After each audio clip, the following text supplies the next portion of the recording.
Good afternoon বন্ধুরা, আবার চলে এসছে একটা নতুন ব্লগ নিয়ে। একটু যাব বাইরে, ঠিক আছে? সবাই থাকো পাশে। একটু বাইরে যাচ্ছি মার্কেটে, ঠিক আছে? বার করে নিলাম গাড়ি। ওই যে বউ আমার সুইটহার্ট আসছে, বসে এই যে বসবে আমার বাইরে। খুব প্রচণ্ড রোদ বন্ধুরা, প্রচণ্ড বাড়ি। আজকে রোদ না গরম না বুঝতে পারছি না, এটা বর্ষাকাল না গ্রীষ্মকাল। খুব ব্যবস্থা যে আমরা এখন বেরোচ্ছি, একটু মার্কেটে যাব, একটু কাজ আছে আমাদের, ঠিক আছে? তোমরা সাথে থাকবে, ঠিক আছে? ওকে, চলো মার্কেটে গিয়ে তোমাদেরকে দেখাই। এই যাচ্ছি, দুই সারথি যাচ্ছি।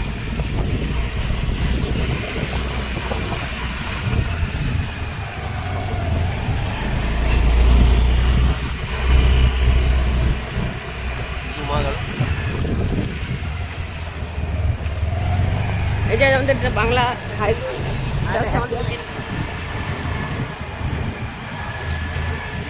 বাড়ি আসার জন্য এটা হচ্ছে মেন একটা তোমাদের পয়েন্ট। হ্যাঁ, বাংলা হাই স্কুলটা বললে তোমরা হাই স্কুল পাড়া বললেই তোমরা পৌঁছে যাবে, কোনো চিন্তা নেই। হাই স্কুল পাড়া বললেই তোমরা পৌঁছে যাবে। হাই স্কুল পাড়ায় ছোটোখাটো একটা দোকান করেছি আমরা। হ্যাঁ, ছোটোখাটো দোকান, বেশি বড় নয়। হ্যাঁ, দুজন মিলে যা যতটা পেরেছি করেছি। হ্যাঁ, তোমাদের ভালোবাসা, তোমাদের আশীর্বাদে সাপোর্ট কিন্তু অবশ্যই দরকার। তোমাদের সাপোর্ট অবশ্যই দরকার। আমরা কিন্তু বড় ব্লগ নিয়ে আসবো, আরও ভালো ভালো কিছু নতুন কিছু জিনিস করার চেষ্টা করবো। তোমাদের সাপোর্ট পাবো তবেই তো করতে পারবো, বলো? তোমরা যতটা সাপোর্ট করবে ততটা আমরা করতে পারবো, তত আমরা আরও এগিয়ে যাবো, তাই না? তো চলো সাথে থাকো আমাদের। চলো। এটা আমাদের হিন্দি স্কুল। হ্যাঁ, এখানে আমাদের মায়ের সব দিকে আমাদের পুরনো মায়ের কালী মন্দির, মা ভবতারিণী মন্দির। মা খুব জাগ্রত। যখনই আমরা রাস্তা দিয়ে বেরোই আমরা মাকে প্রণাম করে বেরোই। দেখো তোমরা দেখতে পাবে সবাই মাকে।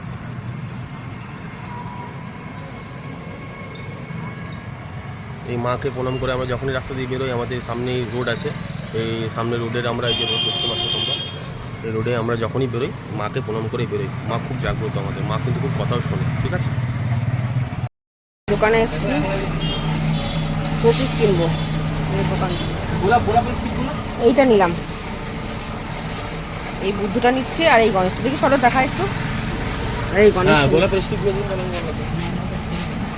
ভালো হয়েছে, প্রচুর শোপিসের কালেকশন এখানে আছে।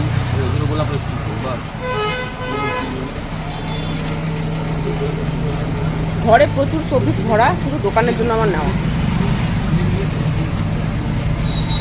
গণেশটা এক দেখাতে পছন্দ হয়ে গেছে। আর এই চশমাটা নিলাম। সবাই কিন্তু কমেন্টে জানিও চশমা পরে কেমন লাগছে আমার। আর আমার বাবার চশমাটা পরে রেখেছি। তোমাদেরকে আমি জিনিস দেখাই। আমি এখন যাচ্ছি বাবার অফিসে, হন্ডা স্টিম রেলওয়ে।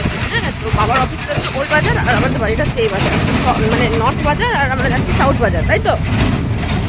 সাউথ বাজারে যেতে গেলে আমাদেরকে দেখো কোনখান দিয়ে বেরোতে হয়। প্রচণ্ড রিস্ক, গাড়ি যে কোনো মুহূর্তে স্পিড কেটে যেতে পারে। এটার ভেতরে ঢুকতে হয়, এখানে বড় বড় গাড়ি।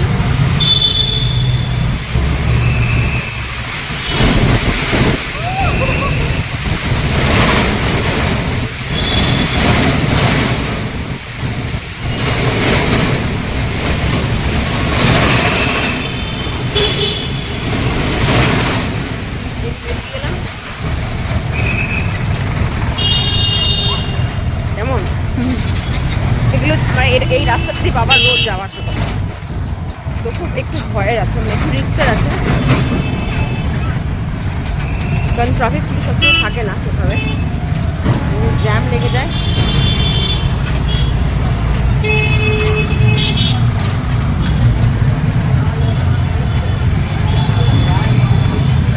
আগে আমি আসতে শুটিংয়ে ভয় পেতাম, ছাড়তেও না আমাকে যদিও বা, এখন অভ্যাস হয়ে গেছে, সব পারি। আর পারতে তো হবেই, বলো কতদিন কাকে বলবো আমি পুরো বাজার ছেড়ে দাও বা আমাকে নর্থ বাজার ছেড়ে দাও, তাই না?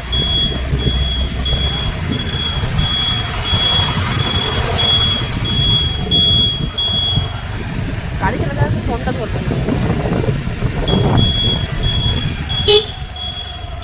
বাবার অফিস, ঠিক আছে, বাবার সাথে কাজটা ছেড়ে নিয়ে আমি আবার ফিরে আসছি। কাজের কাজ কিছুই হলো না, এতক্ষণ করা হলো, ওই জিনিসগুলো কেনা হলো, প্রচুর মেঘ করেছে রাস্তায়, বাড়ি যাচ্ছি। তো আসবো আবার কালকে নিউ ব্লগ নিয়ে। আজকের জন্য